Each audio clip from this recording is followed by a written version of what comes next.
গিয়ে বিজেপিকে নিশানা করলেন সাংসদ কীর্তি আজাদ। ভোটের আগে বিজেপি ব্যাঙের মতো ডাকাডাকি করছে। বিজেপি হলো এক ধরনের ব্যাঙ, এভাবেই বিজেপিকে নিশানা করছেন সাংসদ। টুর্নামেন্টের উদ্বোধন স্থল থেকে অমিত শাহকেও কড়া ভাষায় নিশানা করেছেন কীর্তি আজাদ।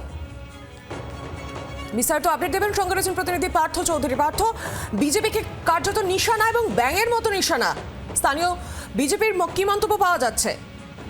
দেখো সৌমি, এটা নিয়ে বিজেপির তীব্র প্রতিক্রিয়া জানিয়েছেন বিজেপি নেতা মৃত্যুঞ্জয় চন্দ। প্রথমে জানিয়ে রাখি যে গতকাল বর্ধমান সদর এলাকার বর্ধমান উত্তর বিধানসভা কেন্দ্রের বাম এলাকায় এমএলএ কাপ খেলা হয়েছিল নিশীথ মালিকের উদ্যোগে, এবং স্বরাজ ঘোষ তিনিও ছিলেন ছাত্র নেতা।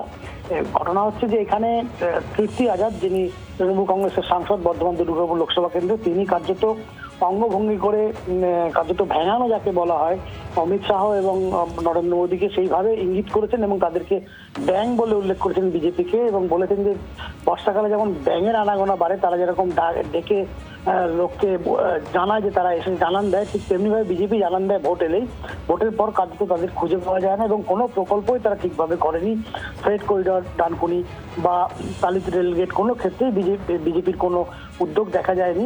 কিন্তু পশ্চিমবঙ্গ সরকার মমতা বন্দ্যোপাধ্যায় তারই নেতৃত্বে যেটুকু কাজ পশ্চিমবঙ্গে হয়েছে। অন্যদিকে এইটাকে কেন্দ্র করে বিজেপি কিন্তু কড়া প্রতিক্রিয়া জানিয়েছেন বিজেপি নেতা মৃত্যুঞ্জয় চন্দ। তিনি বলেছেন যে উনি তো নিজেই একজন পরিযায়ী সাংসদ। তিনি যেখানে বাঙালি অস্মিতার কথা বলছে তৃণমূল, সেখানে একজন বিহারের সাংসদ, তিনি বিহারের মানুষ, তিনি এখানে সাংসদ হয়ে এসছেন। এখানে তিনি সাংসদ হওয়ার কোনো যোগ্য লোক পাওয়া গেল না। দ্বিতীয়ত, ওনার যা ক্রিয়ার পারফরমেন্স সেটা সবাই জানে, কিন্তু উনি খেলার মাঠ ছেড়ে রাজনীতির ময়দানে এসছেন এবং কার্যত উল্টো পাল্টা ব্যাটিং করছেন।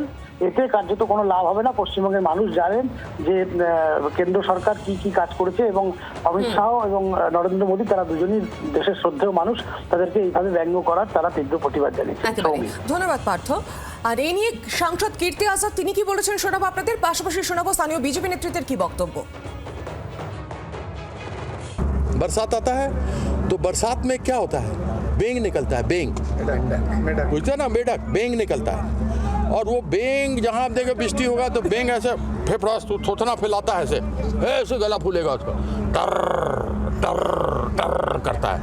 और जैसे ही बिस्टी खत्म हो गया चला जाता है। तो जैसे ही इलेक्शन होता है ना, तो ये बीजेपी भी राजनीति का बेंग है, इलेक्शन का बेंग है ये। तो अमित शाह आ जाता है, इसे गर्दन नहीं ऐसे करके आ जाएगा, बात करेगा। एक तो मोदी है भाइयों बहनों, और क्या है कुछ नहीं है। খেলার মাঠে খেলাকে গুরুত্ব না দিয়ে রাজনীতির কথা বলেছেন এবং ভারতের বিশ্ববরেণ্য প্রধানমন্ত্রী নরেন্দ্র মোদীজি ও অমিত শাহকে আক্রমণ করেছেন। বর্ষায় যেমন হঠাৎ করে ব্যাঙ আসে, সেরকম ইনারাও নাকি বাংলায় আসেন। আমরা বিজেপির পক্ষ থেকে জানতে চাই, উনি বিহার থেকে এখানে কি করতে এসেছেন? যদি প্রকৃত সাধারণ মানুষের জন্য রাজনীতি করতেন তাহলে নিজের এলাকার নেতা হতে পারতেন। বাংলায় এসে ভারতবর্ষের প্রধানমন্ত্রীকে কটাক্ষ করছেন ব্যাঙ বলে। উনি কোন জাতের ব্যাঙ সেটা আমরা জানতে চাই ওনার কাছে। উনি শ্বেতপত্র আকারে প্রকাশ করুন যে উনি কোন প্রজাতির ব্যাঙ। বাংলার আওয়াজ, বাঙালির আবেগ, জি 24 ঘন্টা।